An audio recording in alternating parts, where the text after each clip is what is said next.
Dia lancur gelombang biru. Tahun 2004. Tahun 2004 ke 2003 pilihan raya lepas 99 tu lah. Tahun terkalah tu lah. Sebab dia tengah bertugas kerja. Nyusuk larut. Rasa terkepit. Sebab tak ada apa. Masa tu tahu kita nak kalah. Dan di pejabat buat dia kerja tu, tak ada amal apa. Kena tanya hari-hari. Adalah pegawai seorang dua. Tak ada main ngenyik mata dengan kita. Maknanya dia mepah jugalah. Jadi, tapi pas pun pas senyap lah. Tak macam saya. Saya tak kira mana-mana saya cakap belaka. Dengan bos saya berlawang. Dengan jurutera saya berlawang. Nak cerita apa ni? Selepas kita kalah tu, Pok Deng benang nama apa tu? Zainuddin ke apa pakai ayat benang lawan Dr. Mak tu. Mati. Pilihan raya pula. Pilihan raya kecil. Cikgu Awi tanding.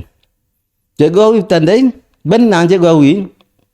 Lepas 2-3 bulan kemudian, Pok Deng kena tukar di setiu. Allah. Yang paling sakit itulah. Sebab Pok Deng terima gaji RM400 duduk dekat orang.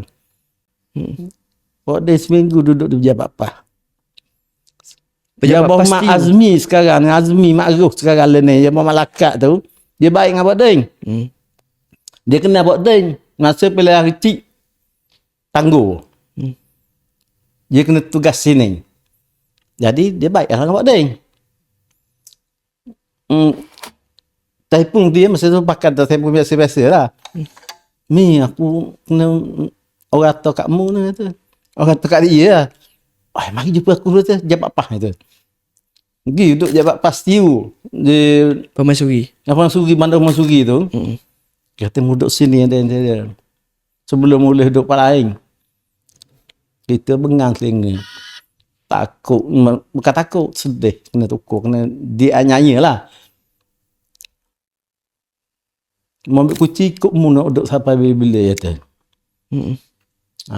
Minggu pertama sebab dia kerja tu. Lepas pada kena tukar tu. Lepas pada kena tukar tu. Dah kena pukul 9, pukul 10 mari ambil ajak makan. Hibur lah jadi sikit. Buat jalan Azmi Ma'ruf Muhammad Lakat sekarang.